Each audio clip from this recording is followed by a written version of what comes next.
Bonjour à toutes et à tous. C'est avec beaucoup de joie que nous commençons la deuxième journée, la deuxième session de la conférence mondiale sur le thème Graines d'espoir en des temps complexes.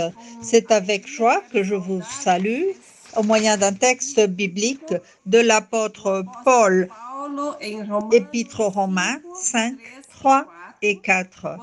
Il écrit à la communauté de l'époque pour la conforter face aux temps difficiles et complexes que vivait la communauté. Paul a écrit, et non seulement cela, nous nous glorifions encore des tribulations, sachant bien que la tribulation produit la constance, une vertu éprouvée, la vertu éprouvée, l'espérance. Que notre expérience dans cette conférence mondiale nous apporte des graines d'espoir dans ces temps si difficiles. Miguel. Amen.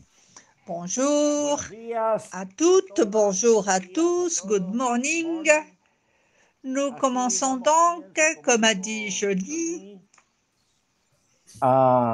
notre deuxième journée de graines d'espoir en des temps complexes. C'est une véritable joie, tout comme la journée d'hier où nous avons vécu beaucoup d'attentes, mais aujourd'hui, nous avons pu commencer comme prévu. Alors, je redonne la parole à Johnny qui va nous présenter le panel de ce matin. C'est avec un grand plaisir que nous invitons 4 intervenants qui vont adresser le thème « Prendre soin de la vie dans sa diversité au moyen de l'éducation ».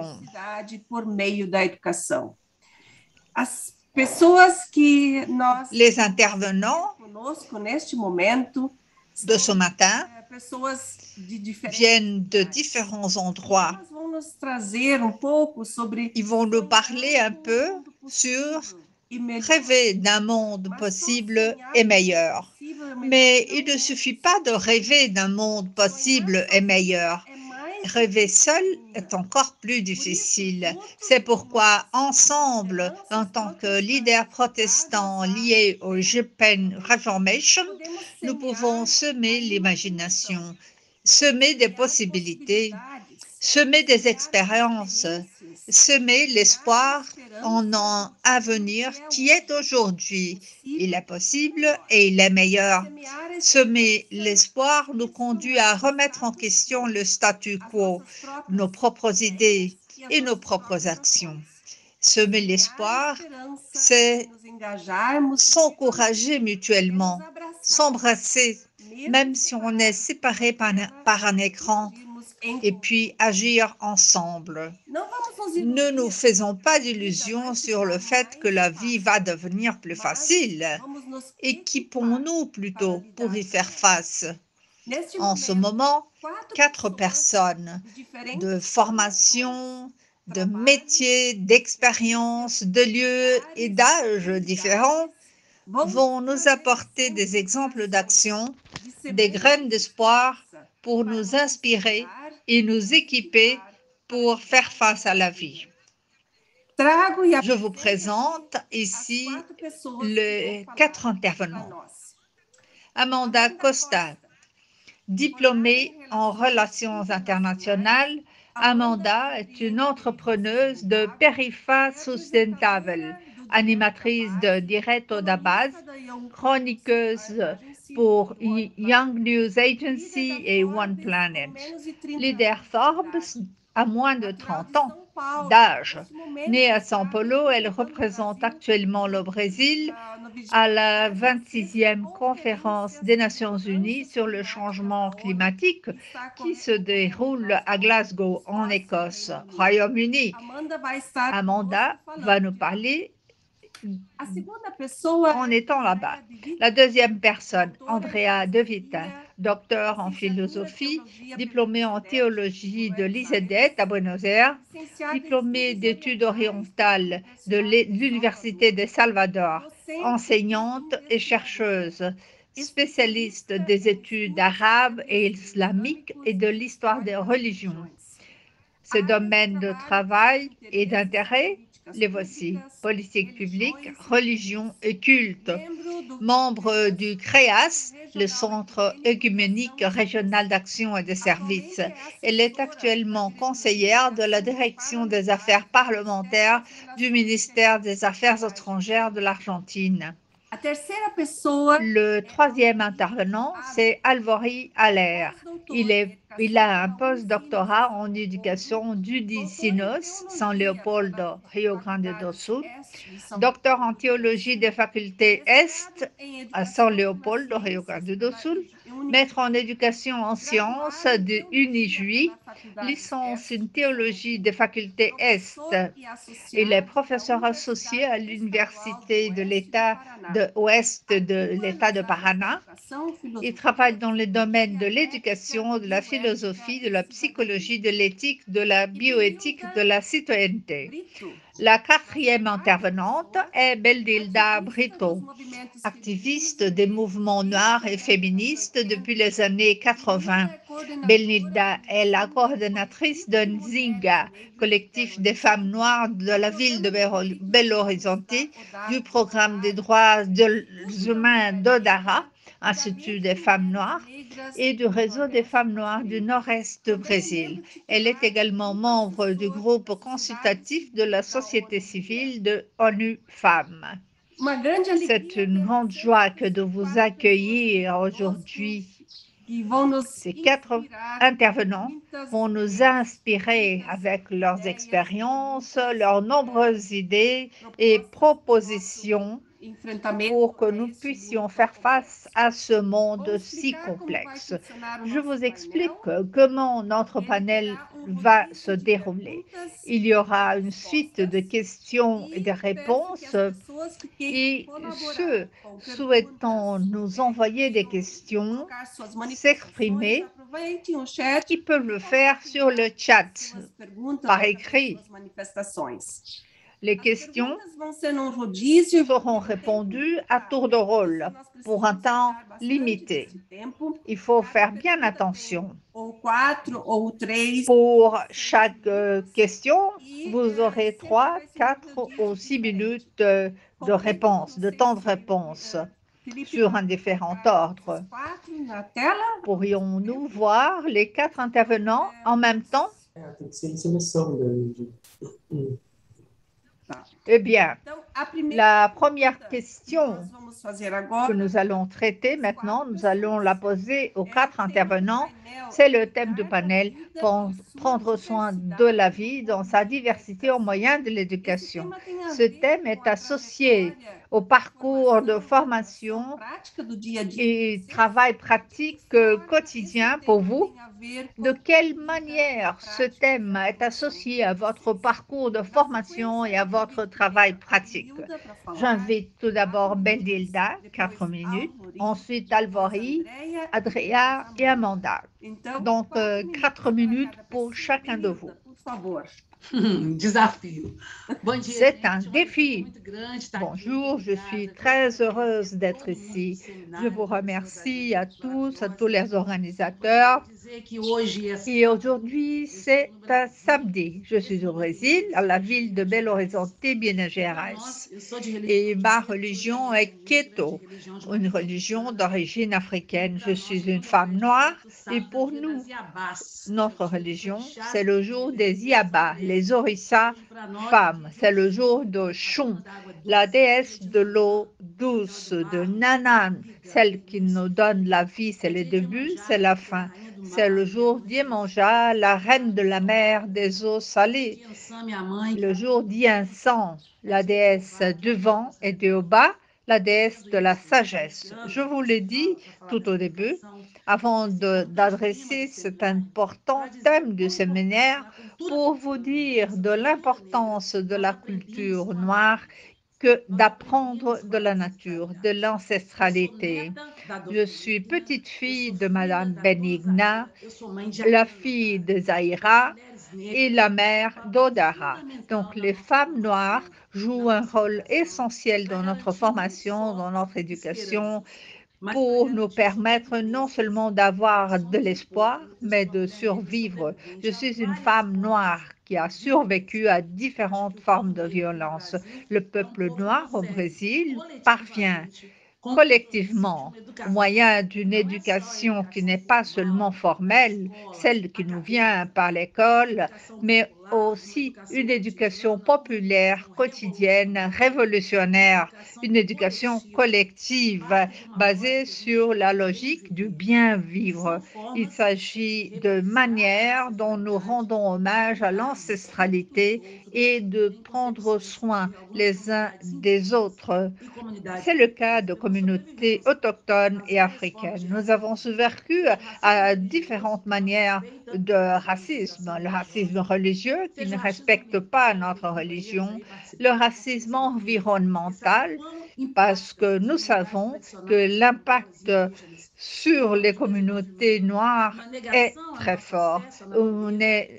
L'accès à la nature nous est nié. Ces politiques qui sont mauvaises pour le climat sont mauvaises pour nous.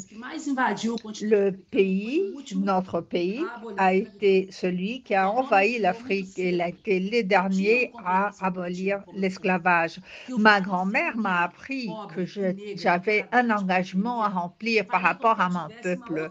Le fait d'être femme noire m'enseignait une différente manière d'interagir, c'est de lutter pour assurer les droits fondamentaux. Le premier droit, c'est le droit à la vie. Je suis devenue militante lorsque j'étais très jeune et je suis allée étudier l'éducation, la pédagogie, parce que nous avons vu qu'il nous fallait une formation pour lutter contre le racisme. J'ai étudié les pédagogies, une amie est allée étudier l'histoire et en pédagogie, j'ai appris à dialoguer, à faire la formation politique pour dire que le racisme est une farce, que l'esclavage a signifié le kidnapping de têtes qui pensaient. Nous avons une culture, une histoire, une ancestralité et l'éducation, c'est le lieu privilégié pour le montrer. J'ai appris des valeurs de ma famille, des femmes noires, des valeurs telles que partage, amour, lutte, responsabilité. Il y a un mot africain qui dit, si nous ne savons pas où nous allons, il faut au moins savoir d'où nous venons. Et voilà pourquoi je participe à la plateforme d'Est. Je suis un activiste du réseau Malala et je vois l'école, je comprends l'école en tant que lieu très, très important où il faut respecter la diversité et valoriser l'ensemble des cultures qui font notre monde, notre pays. Voilà ma première provocation. Merci, Benilda. Vous avez presque pu respecter les 4 minutes. Très bien dit. Ensuite, j'invite le professeur Alvori. Bonjour, bon après-midi, bonsoir à toutes et à tous. Je remercie GPN Reformation de l'invitation à travers Madame le professeur Johnny. Je souhaite saluer les autres intervenantes et c'est un honneur d'être ici parmi 3 femmes brillantes, leaders du travail des femmes. Sur ce parcours, il faut savoir d'où nous venons. Il faut le savoir également. Et dès mon enfance, j'ai appris de mes parents à prendre soin de la vie et de la nature. J'ai grandi en zone rurale Alors, on grimpait sur les arbres pour aller cueillir les fruits de l'époque. Nous avions un jardin potager sans pesticides et nous pouvions manger directement les carottes de notre jardin. Pour penser les graines de l'espoir, il faut nous rappeler, il faut savoir où se trouvent ces graines. Et je voudrais vous raconter un peu mon parcours. Je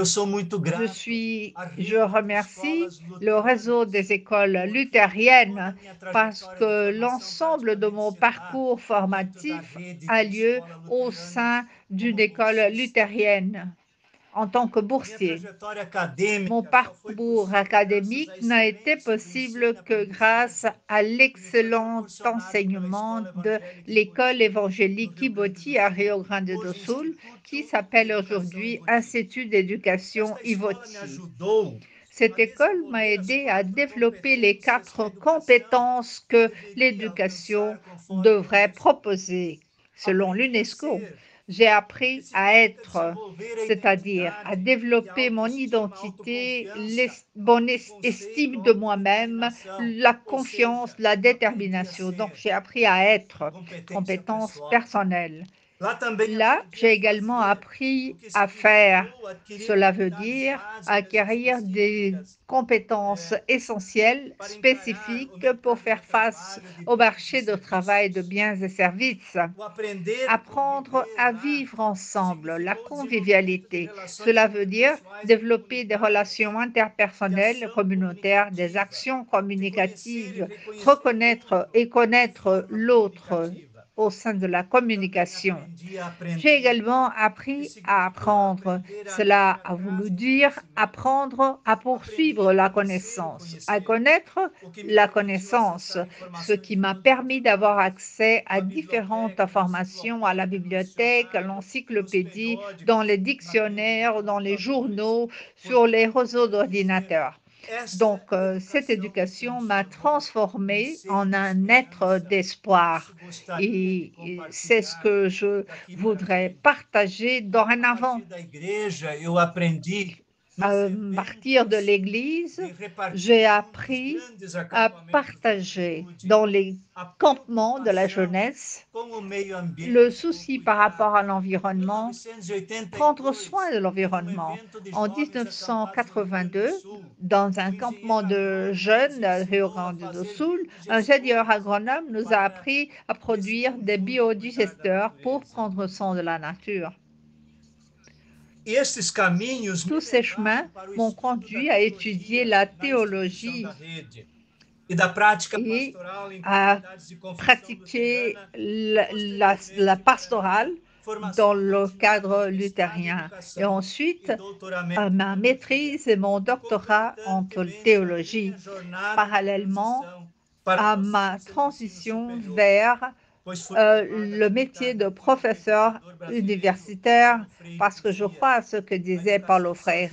L'éducation toute seule ne change pas le monde, mais le monde ne peut pas changer sans l'éducation. Aujourd'hui, je travaille à l'éducation formelle, à l'enseignement supérieur en grade et postgrade et à l'éducation informelle en apportant mon conseil au réseau d'enseignants, d'écoles, en vue d'un monde plus incluant et respectueux de l'environnement.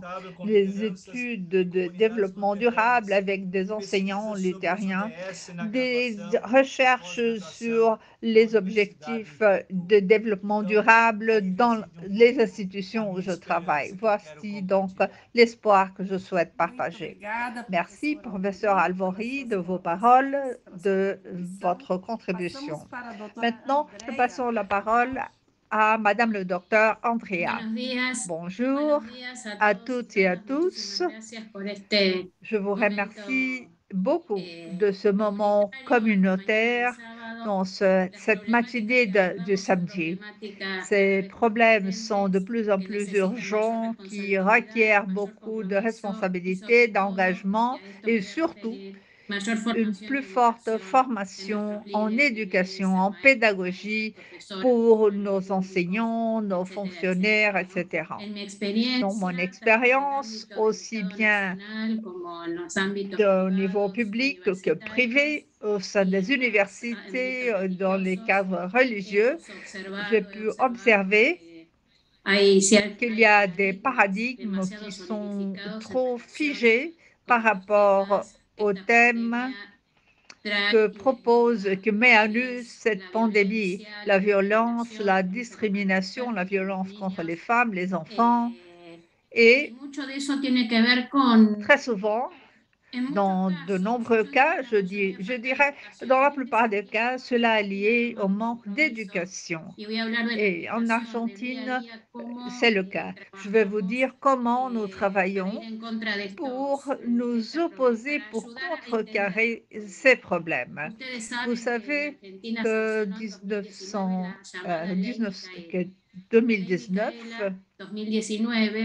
en Argentine a été adoptée la loi Micaela, parce que Micaela, c'est une jeune femme qui a été brutalement assassinée par son compagnon en Argentine et cela a fait prendre conscience à beaucoup de monde. Et cette loi établit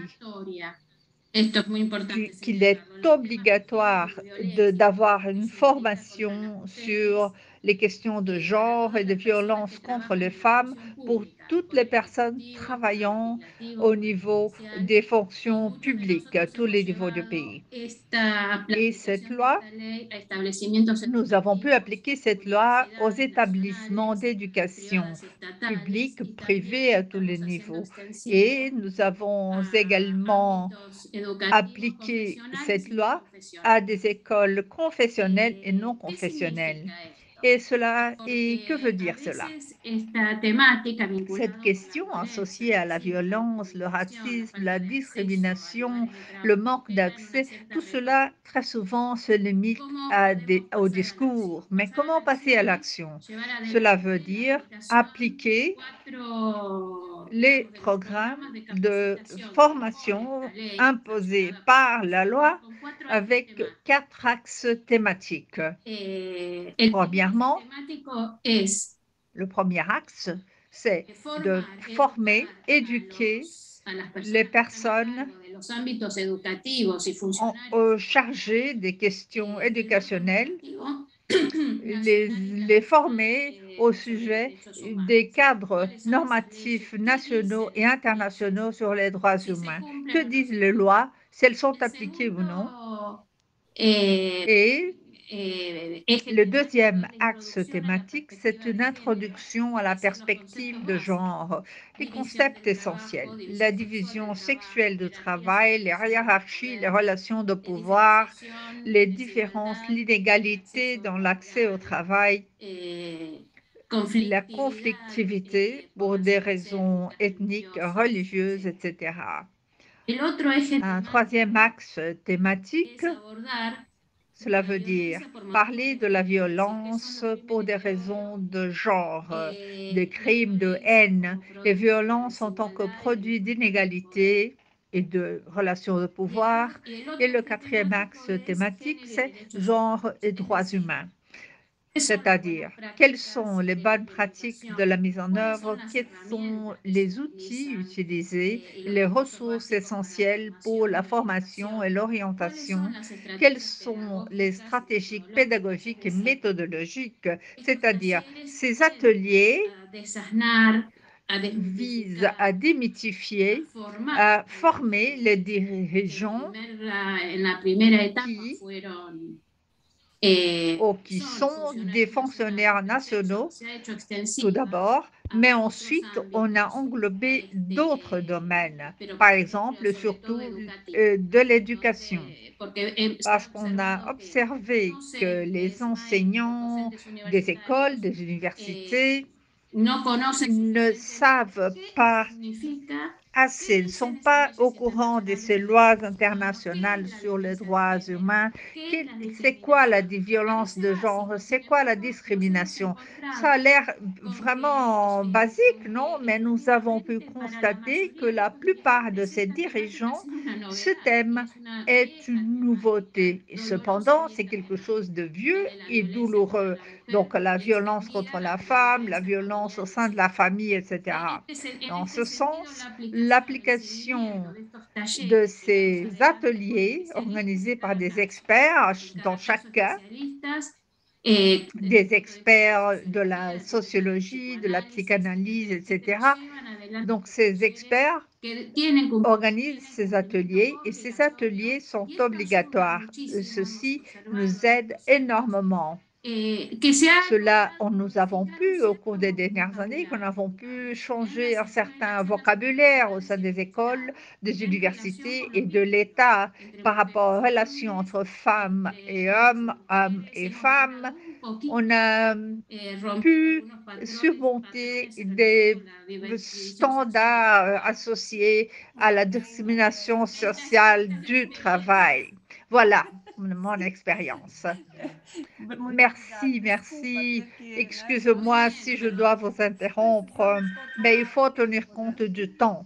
Je souhaite inviter maintenant Amanda qui va maintenant nous parler, parler pendant 4 minutes. Salut, comment allez-vous? C'est un plaisir d'être ici. Je vous parle directement de Glasgow, en Écosse. La conférence sur le climat. Je suis ici parce qu'il est très important pour moi d'être ici avec vous, partager ma vision du monde. Excusez-moi s'il y a du bruit parce que c'est un bar, un restaurant. Et alors, je me suis dit que je vais quand même être ici avec vous parce que ce sera fort pour les deux côtés. Je suis Amanda Costa, j'ai 25 ans, je suis activiste du climat, de la négritude, de la durabilité. Ma mission est de démocratiser la connaissance liée au climat durable dans les bidonvilles, la périphérie. Très longtemps, pour les gens des périphéries ou appartenant à un groupe vulnérable, tous ces gens n'ont pas d'informations. Et alors, comment les questions de biodiversité, de climat, de planète est liée à ce qu'on fait ici aujourd'hui? Je suis une femme chrétienne, je crois en Dieu, en Jésus. Et dans mon cœur, je vous dis, nous avons été créés pour bien vivre sur cette terre, avoir une vie en abondance, pour avoir une syntonie entre notre être et la nature. Mais malheureusement, dû à notre actuel modèle de développement économique, le système patriarcal, hétéronormatif, capitaliste, la suprématie blanche, l'être humain s'est mis sur la pointe de la pyramide et mettre tous les autres en dessous, les femmes, les animaux, les ressources naturelles, et cela a conduit aux crises actuelles, la crise climatique, de l'économie, de la démocratie, crise sanitaire. Nous faisons face à la COVID-19. Tous les jours, avant de venir à la conférence de l'ONU, je dois passer ce test horrible qui nous pique le nez. Mais nous savons, l'actuel modèle de développement économique ne résout pas les questions. Et si nous voulons des solutions à cette crise pour qu'on puisse avoir une vie meilleure, il faut tenir compte des actions individuelles, collectives et politiques. C'est le moment où il faut transformer notre manière de vivre et ainsi avoir un impact positif sur l'environnement. Je parle au nom de la jeunesse noire de la périphérie qui ne supporte plus ce modèle. Très souvent, ce modèle fait que nous soyons morts par la police. Nous sommes vulnérables sur le marché du travail. Au cours des dernières années, le travail informel occupe une plus large partie. Donc, je parle au nom de cette jeunesse qui va revendiquer ses droits et construire une société plus durable, plus collaborative. Nous ne pouvons plus juste regarder la situation. Ma génération, ma jeunesse ne veut pas un emploi.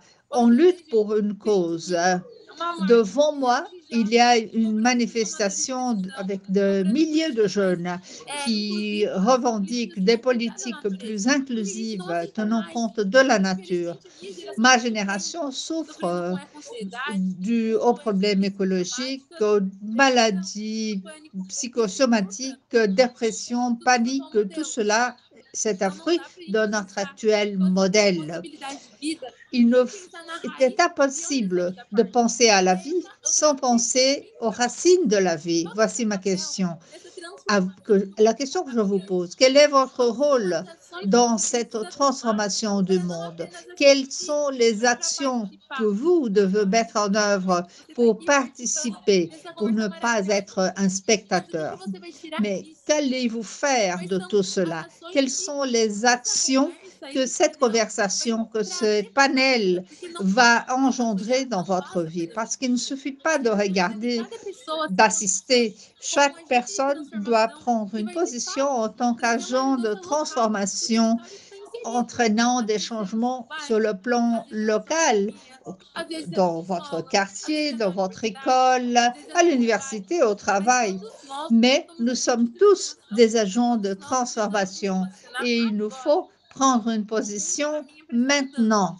Le monde va vers ce changement qui a déjà commencé. Je vois ici le monde entier qui prend des positions osées, qui fait des actions, mais je suis ici pour revendiquer des droits. Très souvent, on met sur les épaules des jeunes ce poids, ce rôle. Vous allez transformer le monde, vous allez nous sauver, mais moi, je ne veux pas faire ça toute seule. J'ai besoin de votre soutien. J'ai envie d'avoir l'humilité d'écouter ceux qui ont plus d'expérience, mais pas d'une façon paternaliste. Parce que moi aussi, j'ose dire et que j'ai l'autorité pour défendre des choses dans lesquelles je crois, que je connais. Je veux écouter, je veux être écouté pour que les choses puissent changer. Et ainsi, pour conclure, je vous lance une provocation. Que faites-vous pour transformer le monde, pour intégrer l'environnement et l'être humain? Nous ne pouvons plus continuer avec ce même modèle d'exploitation. Il est un temps de changement. Ce changement a déjà lieu. Et quel est votre rôle dans cette transformation? Il ne suffit pas de la regarder. Merci Amanda de votre première intervention. Et nous allons passer maintenant à la deuxième question. La question est la suivante. La pandémie nous a-t-elle appris quelque chose de différent ou allons-nous en sortir comme nous y sommes entrés? Quelle perspective voyez-vous pour l'avenir? Maintenant, pour répondre à cette question, je passe la parole tout d'abord à Alvori pour ses commentaires. La crise sanitaire a mis à nu le manque de gouvernance environnementale et nous a démontré que la santé humaine et la santé animale sont indissociables l'une de l'autre. Les réactions sur le plan mondial ont suscité une discussion plus approfondie sur le rôle de l'État dans la protection aux plus vulnérables. Dans de nombreux pays, cependant, des groupes d'extrême droite avec des agendas négationnistes et anti-scientifiques, ces groupes au pouvoir, ont géré la crise de la pandémie et de l'environnement selon leur agenda politique idéologique lié à des politiques économiques ultralibérales de démolition de l'État. La position sceptique d'autorités qui ne croient pas à l'efficacité de mesures de contrôle de la pandémie des discours divergents des ministres de la Santé, en plus du manque d'actions convergentes basées sur des critères communs par rapport à l'isolement social, ont affecté l'efficacité des mesures de combat à la pandémie et l'adhésion de la population. Ainsi, dans le contexte de la post-pandémie, il me semble que les enseignants doivent maîtriser le rôle déterminant des dimensions écologiques, sociales, personnelles et culturelles et dans la construction d'une connaissance professionnelle rendant plus facile la compréhension de la réalité, des versants de complexité, des incertitudes et l'ambiguïté qui caractérisent les actions éducationnelles dans cette post-pandémie. Dans les écoles, les universités, l'année scolaire 2020 a été vraiment affectée d'une manière négative. Les étudiants n'ont pas pu étudier suffisamment parce qu'ils dépendaient d'une infrastructure à laquelle très souvent ils n'avaient pas accès. Les nouvelles manières d'apprendre et d'enseigner ont demandé des enseignants formation, restructuration de leur manière d'enseigner en vue de faire des activités à distance. Maintenant, nous avons les séquelles. Les experts signalent qu'il nous faut énormément de soins sociaux, émotionnels pour les enseignants. Et les écoles, les universités doivent se préparer à cela. Il faut surmonter la pandémie, convaincu qu'il faut un changement radical dans la manière dont nous interagissons les uns avec les nôtres, avec la nature, les modèles de surconsommation et redécouvrir la solidarité et les soins. Il faut ajouter dans nos écoles l'idée de l'éducation pour la durabilité. Les objectifs de développement durable doivent faire partie de notre quotidien, de l'enseignement, de l'apprentissage et de l'environnement de nos écoles. Une éco-spiritualité plus incisive peut nous aider à le faire. Ceci nous permet d'avoir de l'espoir au moyen d'actions concrètes de solidarité, d'éthique du soin. Le soin par rapport à la santé des communautés scolaires et de la société dans son ensemble. Foi et espoir avancent ensemble. La foi basée sur l'espoir mène l'être humain à s'impliquer dans la réalité. C'est un espoir qui n'entraîne pas quiétude, mais plutôt inquiétude. Pas de patience, mais plutôt impatience. Ne calme pas le cœur. C'est le cœur inquiet de l'être humain qui est en action. Je pense que c'est là le rôle de notre réseau d'écoles d'éducation luthérienne. Merci, merci, professeur Alvori. Excellente parole. Je redonne la parole à Amanda pour nous répondre. Quelle perspective voyez-vous pour l'avenir, Amanda? 3 minutes. C'est un immense défi, 3 minutes, parce que je suis rêveuse. J'aime à construire, à faire des liens inimaginables. Perspective pour l'avenir? Eh bien, je vois un avenir qui est construit sur la base du présent. Ici, à Glasgow, je représente la jeunesse brésilienne à la COP 26. Cette année, notre délégation est de plus de 80 jeunes brésiliens. C'est la plus grande de tous les temps. Les jeunes prendre parti à cette prise de décision, à ces négociations. Je vois que l'avenir est construit maintenant avec une forte participation de la jeunesse, où la jeunesse aura la parole, pourra exprimer ses points de vue, ses contenus et mobiliser d'autres jeunes pour qu'eux aussi participent à cette transformation.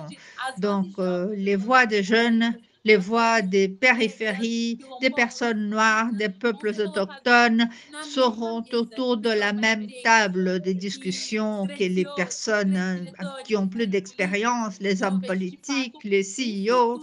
Je vois donc un futur inclusif que je travaille pour construire. Je vous invite à construire ce futur avec moi. Merci Amanda de ta forte motivation. Et j'appelle maintenant le professeur Andrea.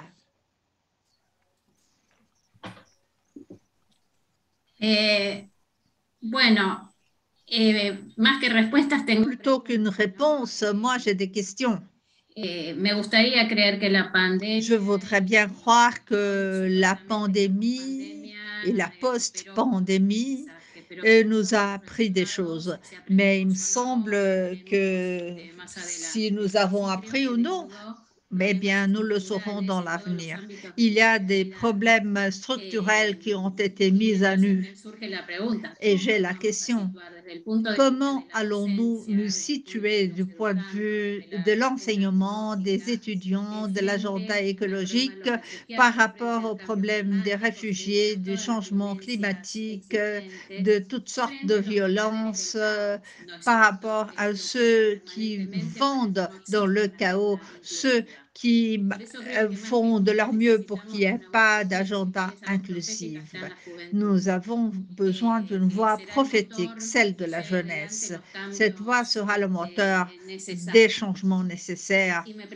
Et je me pose la question de savoir comment aborder ces changements. Non seulement en insistant sur les textes politiques associés à l'inclusion, aux droits humains, mais aussi sur les textes qui fondent nos traditions, les études bibliques avec une perspective écuménique, interculturelle. Cela peut nous aider à réfléchir sur les temps nouveaux, spécialement les enjeux pour l'humanité, l'émancipation et le rêve de liberté. Et je me pose la question tous les jours, non? Pouvons-nous changer, utiliser, parler de la vie éternelle et avoir une vie maintenant qui nous offre davantage de liberté? Et voilà, il y a une tension entre le fait d'avoir un texte fixé sur un horizon culturel qui n'est plus le nôtre et d'un autre côté la lecture historique. Cela ne peut être surmonté qu'au moyen d'une lecture émancipatrice de nos textes. Gracias, André. Merci, Andrea. Benilda, Denilda, exprimez-vous. Bom, meus irmãos e minhas irmãs. Mes frères, mes sœurs, je pense que je peux le dire pour nous tous qui croyons au royaume de Dieu. Nous avons tous le même objectif. Pour moi, eh bien, la pandémie m'a mis à nu le projet de la nécropolitique au Brésil. Elle a montré ce que Michel Foucault appelait biopouvoir, c'est-à-dire le pouvoir de la vie. Qui peut vivre, qui doit mourir, dans quelles conditions? Foucault parlait de biopouvoir et Chinebebe, un Africain, disait « Oui, Foucault, tu as raison, mais qui décide, qui meurt? Ces mêmes décideurs doivent choisir qui va mourir et la jeunesse noire, c'est le cas. Toutes les 23 minutes, il y a un jeune noir qui est assassiné au Brésil. C'est ça le projet de nécropolitique. Il est conçu pour maintenir les inégalités, pour décider qui a accès à la vie, aux droits humains, culturels, environnementaux. Et nous, on n'a pas ces droits. Le peuple noir est aliéné de ces droits. Donc, la pandémie met à nu une situation que le mouvement noir a dénoncée depuis des années. Depuis la fausse abolition de l'esclavage, Nous essayons de survivre comme nous le pouvons. C'est un peuple qui s'entraide.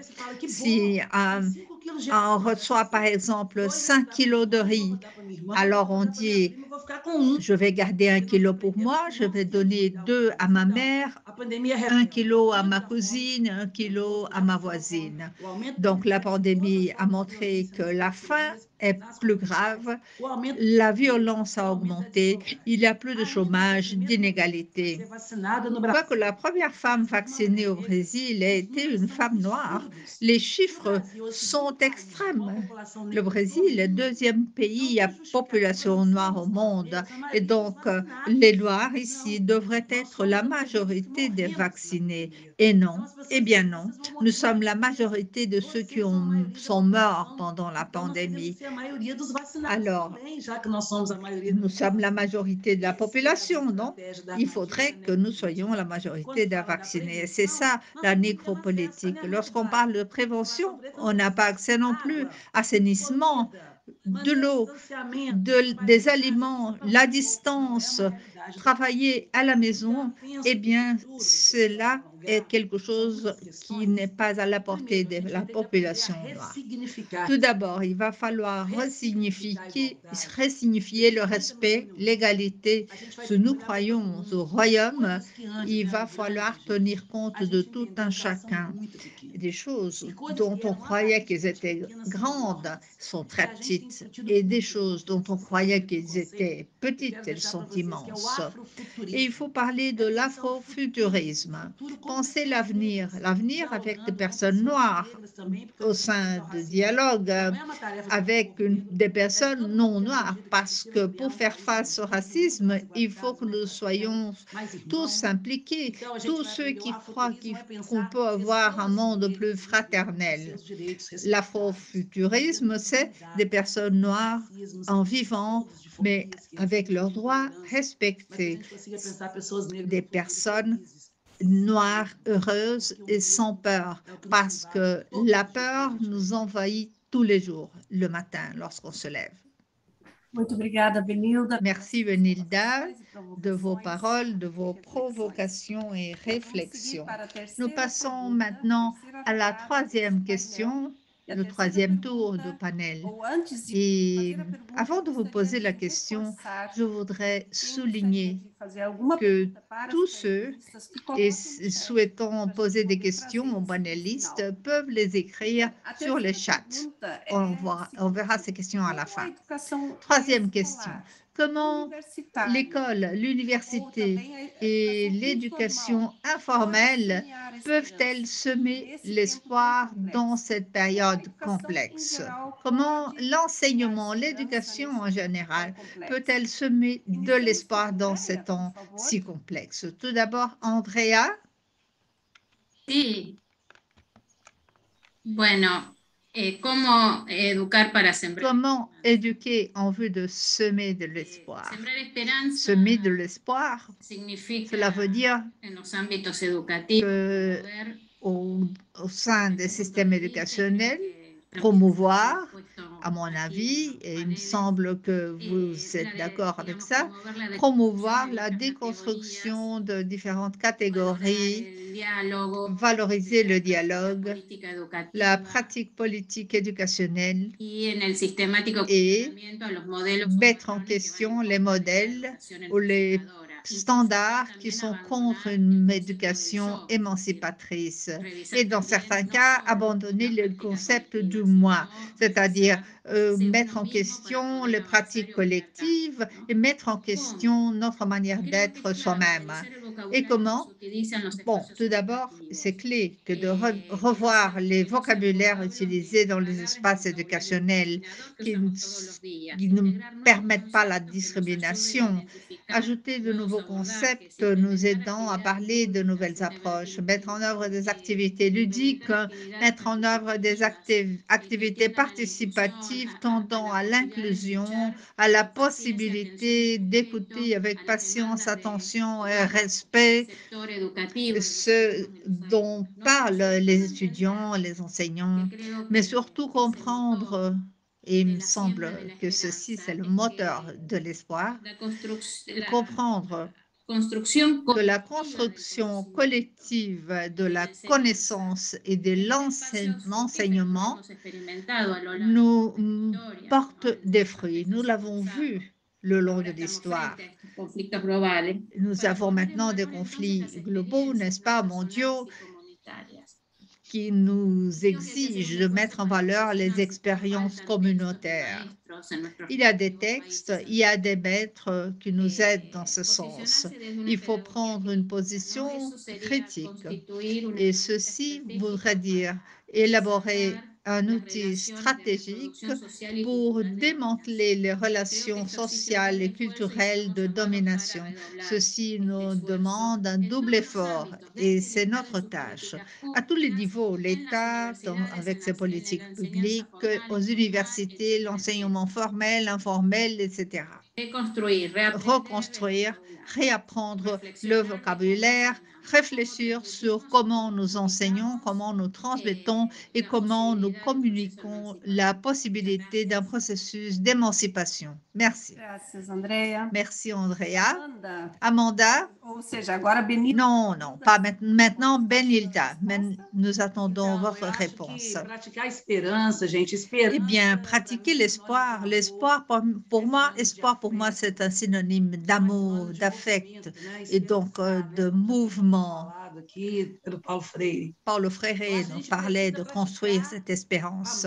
Il faut pratiquer l'amour Praticar amor pour nous assurer rituais pedagógicos, qu'il y aura principalmente. un espoir. Il faut revoir nos rituels pédagogiques, nos curriculums, Dentro de notre position quotidienne en salle de classe par rapport à nos étudiants. Les professeurs, les enseignants en primaire, regardant un enfant en art et qui ne croit pas à cet enfant, et cela n'est pas une éducation. La valorisation de différents savoirs se trouvant en salle de classe, les différents regards venant de l'extérieur. Il y a des lois. Hier, on a bien entendu dire la loi changeant la loi de 10.639, la loi qui nous dit qu'il faut nous servir de l'espace de l'éducation en tant qu'espace pluriel.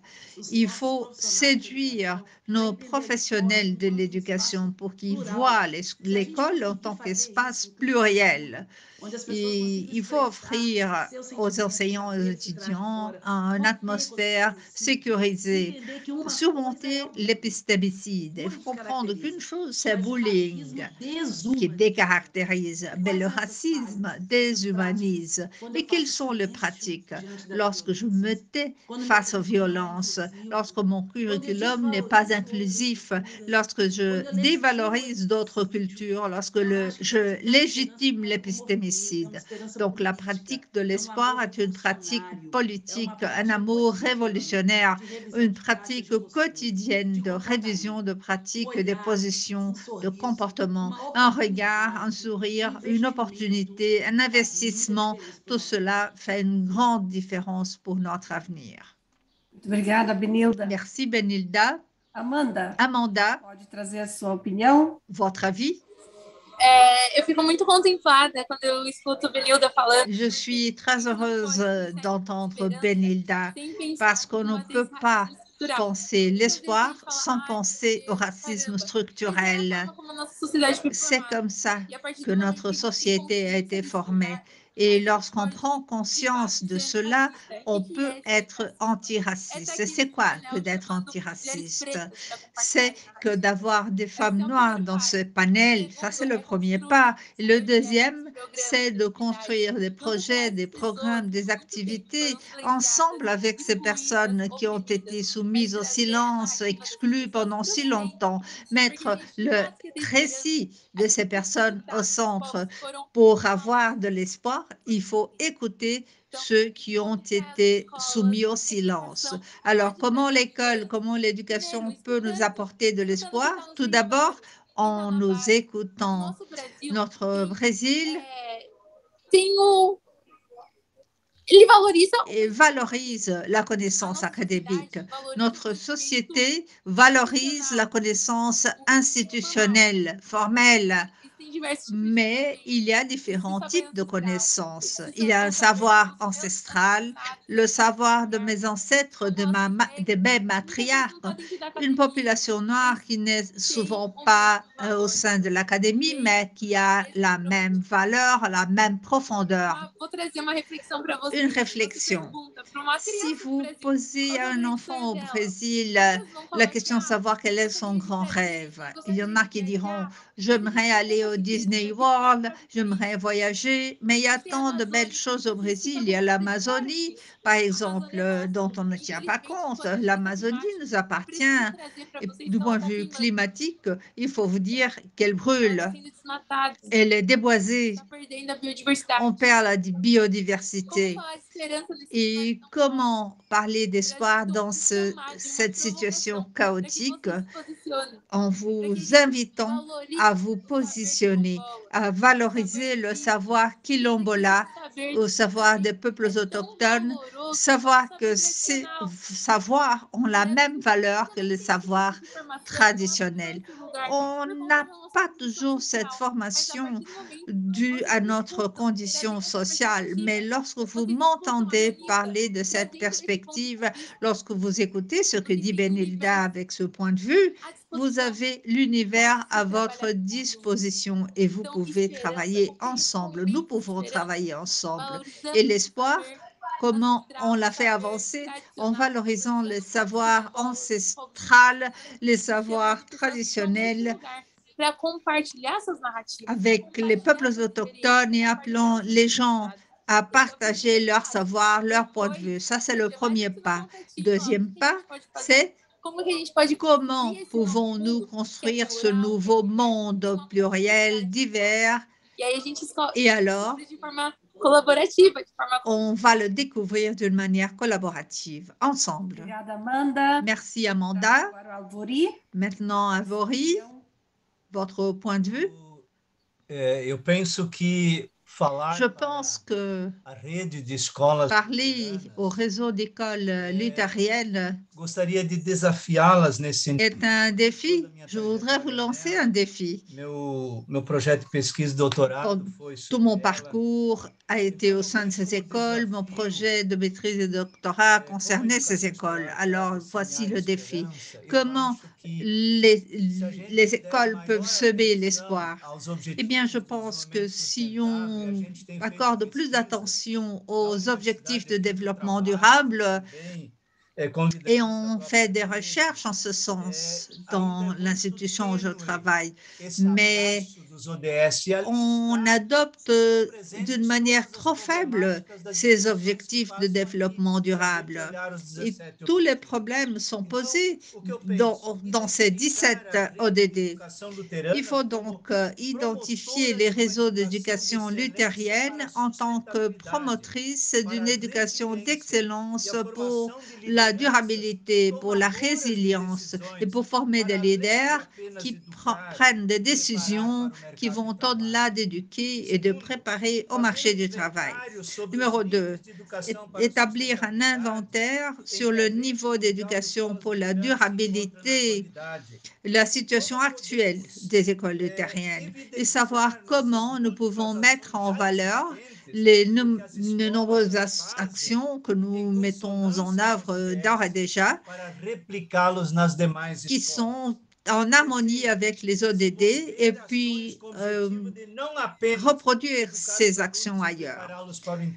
3, éduquer non pas seulement pour préparer les étudiants à l'emploi, mais les former en tant que personnes à même de prendre des décisions, comme l'on a déjà dit ici. Lorsque les panélistes parlent de resignifier, eh bien, j'aimerais parler d'une activité intense qu'on avait à l'Église évangélique luthérienne au Brésil. C'était les campements partagés ensemble. Le pasteur Silvio Mind, qui a coordonné 4 campements, il a dit « Les campements partagés ensemble a présenté aux jeunes une proposition d'une spiritualité avec engagement social. Nous voulions participer à la construction d'une société plus juste où toutes les personnes auraient le droit d'exprimer leur opinion librement au sujet des questions qui leur touchaient et les besoins essentiels seraient satisfaits. Il faut le signifier. En tant que réseau d'écoles, on doit planifier des actions d'ensemble, nous permettant de mettre en évidence ce qu'on fait déjà d'une manière isolée, mais il doit se faire en réseau. Maintenant, c'est plus facile dû à notre connexion basée sur l'expérience imposée par la pandémie. Et ceci peut nous aider à semer de l'espoir au désespoir dans ces temps post-pandémiques. Il me semble qu'au sein de l'université, on fait une expérience intéressante. Je travaille dans un programme de postgrade en développement rural durable avec 26 enseignants de différents domaines. Moi, je suis théologien. Il y a des ingénieurs agronomes, des avocats, des avocates, des éducateurs, des professeurs de littérature, de nombreux domaines. Et on discute du développement rural durable. Et alors, quel est notre objectif?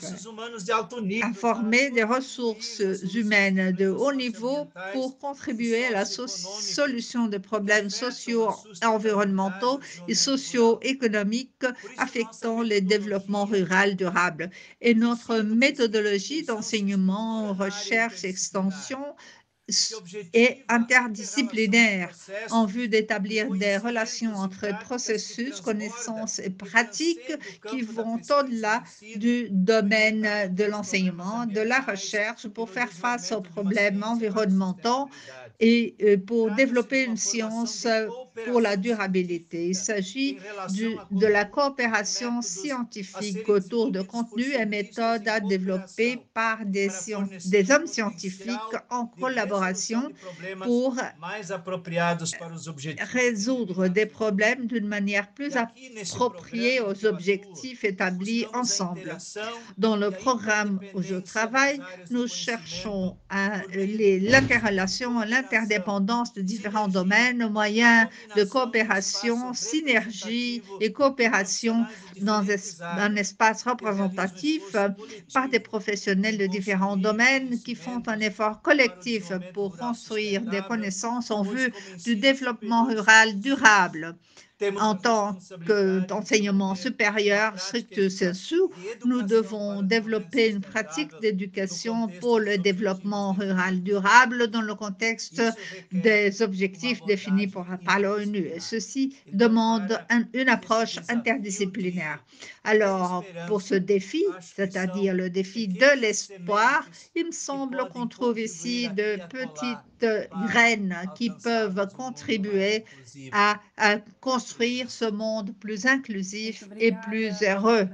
Merci beaucoup, Alvori. Donc, nous avons terminé de répondre aux questions. Il est déjà plus de 10 heures. Nous avons dépassé le temps prévu et je voudrais vous dire qu'il y a beaucoup d'éloges, beaucoup de commentaires au sujet de vos interventions, des remerciements. Il y a des personnes qui ont resignifié vos paroles et il y a une question également. Et donc, je vais vous poser cette question et puis vous demander de la répondre lors de votre commentaire final. Le professeur Soraya vous pose cette question.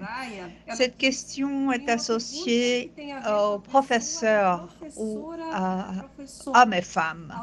Je parle de la santé émotionnelle des enseignants, mais je vous prie d'approfondir cette question sous le point de vue suivant. Au Brésil, la personne des enseignants est attaquée et mises sous silence, y compris dû à leur position sociale. Nous sommes ici des écoles.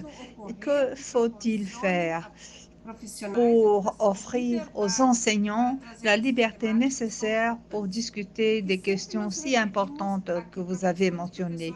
On a toujours dit que les enseignants doivent agir, mais comment les réseaux luthériens et protestants en général peuvent leur offrir cet espace? Comment semer l'espoir avec les enseignants?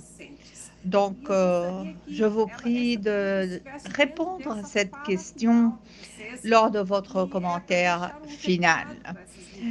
Il ne s'agit pas seulement d'écoles luthériennes ici. On a ici des écoles protestantes, anglicaines, etc. Différents réseaux, différents pays. Quel serait votre message à envoyer à ces leaders qui sont dans leur majorité des enseignants? Votre message final, tenant compte de la question du professeur Soraya.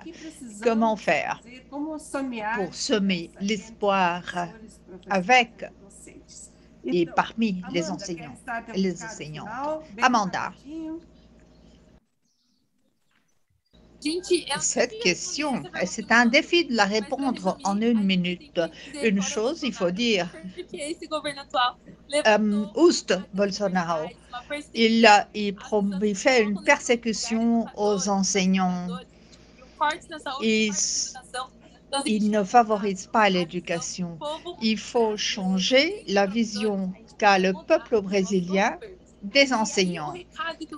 Et pour ce faire, il faut comprendre la politique.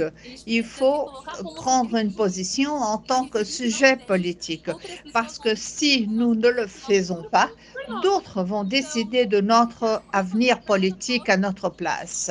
Je vous réponds au moyen d'une autre question.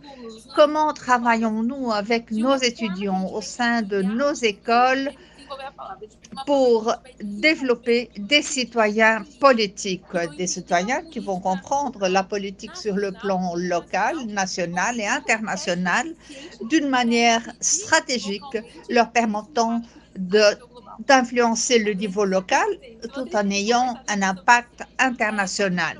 Vous pouvez me chercher sur les réseaux sociaux, Amanda Costa ou Amanda da Cruz Costa. Je serai honorée de réfléchir avec vous à des réponses à cette question. Vous pouvez, merci Amanda, vous pouvez rédiger sur le chat vos informations de contact parce que il y a des participants qui pourraient souhaiter approfondir ces questions avec vous. Benilda, tout d'abord, je vous embrasse. Amanda, je vous souhaite beaucoup de succès. Vous nous représentez. Professeur Soraya, votre question est très pertinente. Le réseau Malala, des activistes pour l'éducation, s'agit d'un réseau mondial. L'accès et le succès des filles à l'école, c'est notre question. Comment prendre soin de ceux qui prennent soin? Et c'est un problème. Il y a des professeurs, des enseignants qui sont démotivés, malades, et il faut un engagement institutionnel. Vous avez raison, professeur Soraya. Il faut impliquer les institutions parce qu'il y a d'inégalité que lorsque les institutions passent tout cela sous silence, ils font taire des forums, des discussions. Il faut donc avoir ce regard-là, prendre soin de ceux qui prennent soin. Je fais une partie de mes cours de maîtrise en Angola et là, j'ai appris qu'au printemps, au contraire de ce qu'on dit, que c'est l'époque des fleurs, oui, c'est l'époque des fleurs, mais pourquoi? Parce que le soleil reste plus longtemps au ciel, disons, parce qu'il stimule les graines pour faire pousser les fleurs. Donc, le printemps, c'est une période de fécondité. J'espère que en ce moment-ci, nous soyons en train de lancer des graines fécondes destinées à changer cette inégalité et respecter le premier commandement de la loi de Dieu, aimer à Dieu au-dessus de tout et son prochain comme soi-même. Le prochain, indépendamment de sa race, de son orientation sexuelle, son âge, son origine. Le prochain, c'est celui qui est proche de nous. Lorsque la graine est lancée sur un bon sol, la plante, l'arbre qui va pousser sera fort. Donc, lançons des graines, et des graines qui seront fécondes parce que le sol sera fécond en permettant de développer la liberté pour que cette graine pousse d'une manière libre et forte. Merci de cette opportunité. Résistance toujours. Merci Benilda. Alvori. C'était un plaisir, une grande joie que de participer à cette réunion. J'ai beaucoup appris des panélistes, des intervenantes, et je lance aux leaders un défi. Il faut valoriser le travail des enseignants et des enseignantes au sein des écoles. On est critiqué, n'est-ce pas? Je suis sur la liste des personnes critiquées. Dès mon enfance, dès l'enfance, les familles ont un bon rapport aux enseignants et il faut encourager ces bons rapports, ces bonnes relations. Alors, les leaders devraient avoir des programmes destinés à encourager chez la population, chez la communauté scolaire, la compréhension de l'importance de la valeur des enseignants. C'est un peu ça. Et par rapport à la question du soin, des programmes de soins psychosociaux émotionnels pour les enseignants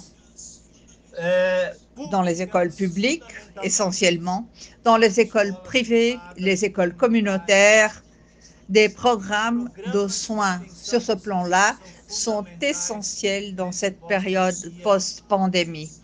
Et cela est important pour valoriser les enseignants. Il faut discuter avec la société de l'importance d'un salaire digne pour les enseignants. J'ai toujours travaillé dans le domaine public, une université publique. Et depuis 6 ans, mon salaire est gelé, même pas indexé à l'inflation. Et c'est le même cas dans le réseau des écoles publiques dans mon pays. Et ceci veut dire un manque de respect à l'enseignant et à tout ce qui représente en vue d'une éducation de qualité et libératrice. Il faut en discuter avec la société et les leaders doivent le faciliter, doivent nous aider à réfléchir à ce sujet. Je voudrais vous dire, et pour ce faire, je fais appel aux paroles de Madame le pasteur Rosanne Pletch, mon ami, mon collègue de ministère.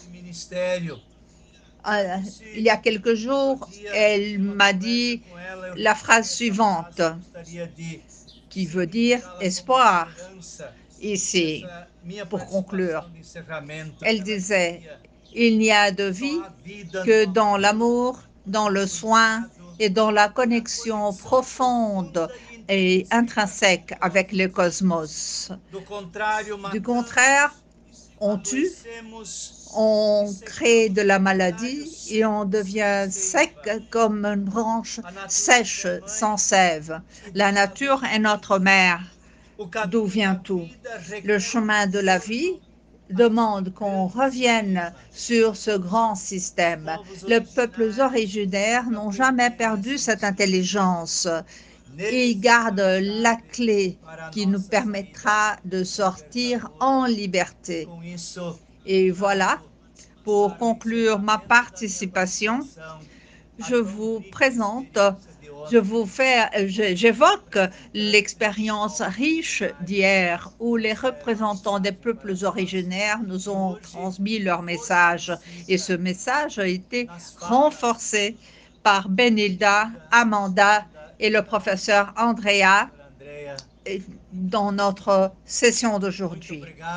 Je vous remercie infiniment de cette opportunité et beaucoup d'espoir, beaucoup d'amour pour tous et toutes dans votre grand travail d'éducateurs, éducatrices de nouvelles générations.